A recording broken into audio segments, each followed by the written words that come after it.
waxaa jira WhatsApp-ka noocyo kala duwan ayuu leeyahay.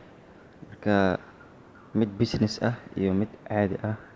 Waad aragtay mid oo WhatsApp business ee ku qoran tahay Play Store-ka laga helaa, iyo mid caadi ah WhatsApp-ka oo caadiga aad isticmaali jirteen. Midkan ayaa hadda dib u soo baxay. Marka magaciisuna waa GB WhatsApp. GB WhatsApp haddaan idin tusiyo, waa kan GB WhatsApp. WhatsApp-ka micnaha faa'iido gaar ah ayuu leeyahay. Adigoo micnaha khadka ku shidan aad iska daminaysaa active, iyo waxaa leedahay active. Micnaha active markay dhahayd waxaa waaye micnaha khadka adigoo ku shaqeynaya, micnaha qof waxaad tahay oo micnaha khadka fadhiya ama khadka jooga oo isticmaalaya. Marka adigoo haddana khadka kugu furan aad iska daminaysaa, waana daarinaysaa. Mid kale wuxuu leeyahay iftiinka cadaanka ah. WhatsApp-ka waa aragtay indhaha kaaga dhacayo, micnaha waxaad ka dhigan kartaa mid oo daarki ah, mid mugdi aad ka dhigi kartaa habeen iyo maalin oo kale. Marka WhatsApp-ka Play Store-kana inta badan kama helaysid waxyaabo qaar oo waxaad ka arkaysaa oo faa'iido aan lahayn. Marka aniga hadda waa soo degsaday, waxaana ka soo degsaday Chrome-ka ka soo degsaday. Chrome-ka ku qoraysaa GB WhatsApp app-ki. GB WhatsApp app-ki aad ku qoraysaa sida hadda aan u qoray ila socda. Waad aragtaan Chrome-ka search or type web address aad ku dhufanaya. Marka aan ku qorayaa GB space ida maya waa qalday. GB WhatsApp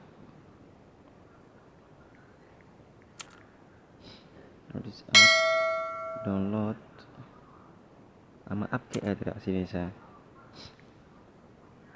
WhatsApp app-ki kadib search aad leedahay. waa kan intaan ayaa ku soo bixaysa. Marka 2022 iyo waxyaabo fara badan ayaa ku jiraan. Marka haddii aad aragto app-ki Pure aad meesha ka dhex aragto, waad kasoo degsan kartaa. asigana waa nadiif. micnaha application-ada qaar la soo degsado waxaa jiraan oo ahayn application. wax application ah ma aha qaadkiisa, micnaha laakiin markaa aragto waxaa u dhigmaa sida application-ka oo kaleete. markaa soo degsatidna ma kuu shaqeynaya. Marka ayay faa'iido oo jirtaa waxay tahay in application-kaas ama waxaas meesha soo dhigay in laga degsado oo kaliya. faa'iidadaas ayay raadiyaan. Marka app-ki Pure waa okay. mid kale hadda aniga app-ki Pure kuma soo dejin, waxaan ka soo dejiyay meesha ay ku qoran tahay hadda qaybta koowaad ma ahan qaybta labaad. GB WhatsApp app-ki download update Febraayo 2022 anti-ban aa ku qoran. anti-ban kaas ku dhufanaysaa. shaashada sitan ayay noqonaysaa. waxaana kor u soconaysaa hoos waxaad ka raadinaysaa meel ay ku qoran tahay download. waatan download GB WhatsApp app-ki aad ku dhufanaysaa. saad u jeedaan waa ku dhuftay. ma ii soo bixi doono. waa kan shaashad kale ii soo baxday. waxaa raadinaya calaamadda download-ka raadinaya. marka waa kan saddexdan nooc aad ku dhufanaysaa. saddexdan nooc adiga waxaad ka leedahay midkan kore aad ka soo degsanaysaa download GB WhatsApp kaas ku dhufanaysaa. waa kan waxaa ku soo baxay download. kadib download ayaa leedahay. aniga hore u soo degsaday. marka download markaa dhaad wuu kuu soo degayaa. aan ka baxo marka WhatsApp-ka gudihiisa aan soo galo. okay waa kana waa sida WhatsApp-ka caadi oo kaleeto. chatting uu leeyahay, groups, status iyo calls. laakiin qaabka uu meesha u dhigay kan kaleete WhatsApp kale micnaha ma lahan. chatting iyo micnaha qaabka u dhigay chatting-ka groups-ka ku xig, status-ka ku xig, calls-ka ku xig. balse status-kiisa midka kale meeshuu soo dhigayo iyo wixii dhan waad aragtaan. marka WhatsApp-ka caadiga sida loo isticmaali jiray ayaa kana loo isticmaalayaa. sida WhatsApp-ka hore aan meesha kusoo sharxay waxa wixii oo la isticmaali jiray wixii dhan macnaha waa uu leeyahay waa kan aan u fiirsa asikan hore aan usoo sharxay verification-ka waa kan kaleete two step verification-ka ujeedaan sida WhatsApp-ka caadiga oo kale iyo sidii chat-ka macnaha background-ii loo bedeli jiray waa caadi isagana waad ka bedelan kartaa. Hadda muhiimadeena waxay tahay marka inaan aragno khadka hadda aniga waxa ugu xiran wireless-ka ayaa ugu xiran. Marka wireless-ka hadda dadka markay arkaan khadka waan joogaa waa fadhiyaa macnaha sababtoo ah khada iyo furan WhatsApp-kina waa ku dhex jiraa, balse khadkaas anigoo damin waxaan sameynayaa inaan ka maqanahay internet-ka meel kale ma ku dhufanaya. Ujeedaan meeshaan laba calaamad waxaa jirto oo wireless-ka camal u eg iyo calaamad bil ah ayaa jirto. Marka tan calaamad wireless-ka ayaa waxa ah inaad macnaha aad ku dhufato aad noqoto qof maqan oo internet-ka maqan, iyo inaad asla asiga ku celiso oo aad noqoto macnaha qof jooga macnaha waa iska xireysaa marna waa iska daminaysaa sida hadda messenger-ka aad ku aragteen active iyo no active. aan baraweyna marka calaamadan hadda ku dhufano waa ujeedaan airplane ayuu ku saaraa macnaha diyaarad adigoo saaratay mobilka camal waa, balse WhatsApp-ka loo ku saaran yahay bas airplane-kan active ayaan leeyahay. Marka active markaa dhaho fiir waxa soo baxa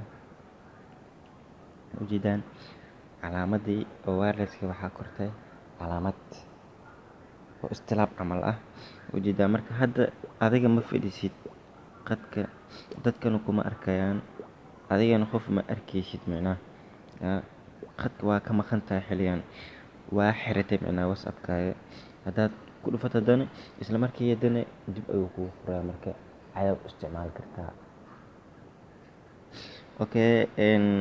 midaan kaleeto oo bishada u gudbo waxaa waaye macnaha daarka ayuu ka dhigayaa mugdi. ujeedaa markaa ku dhufto kalarkan hadda WhatsApp-ka ujeedaan waa cadaan active markaa dhaho wuxuu isku bedelayaa fiiri WhatsApp-kii cadaanka ahaa waa kan sidaan ayuu isku bedelay. Marka habeenkii oo kaleete markaad macnaha qof aad la sheekeysiinaysa ama shukaansi aad haysa camal inuu black ku ahaado macnaha iftiinka zaidka indhaha kaaga dhacayo ma fiicno waad la socotaa. mida kale uu lahaa ayaa waxa ay tahay status-ka WhatsApp-ka hadda aan hore kusoo sheegnay oon usoo sharaxnay. waxaan kusoo sheegnay status-ka in loo soo degsanayo application gaar ah. application-kaas aad kusoo degsanaysid qofka status-kiisa videoga oo status-ka u saaran si aad usoo degsan lahayd iyo sawirada wixii dhan, balse kan hadda sidaas ma aha.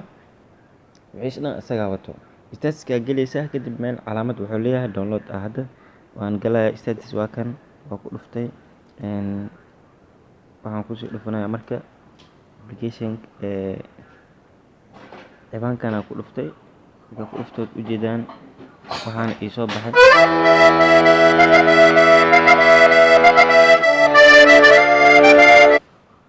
calaamadaas aan ku dhufanayaa marka waad aragtaa calaamadaas hoos download-ka ah. kadib waxaan leeyahay save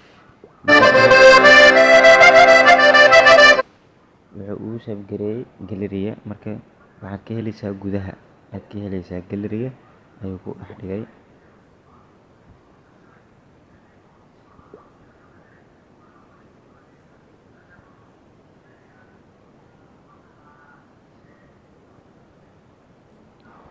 waa kan gallery-ga ayuu dhex dhigay.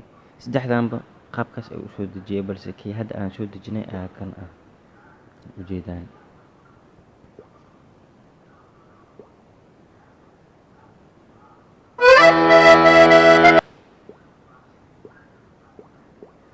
aad ugu mahadsantihiin daawada video aad daawateen. mahadsanidin dhammaan.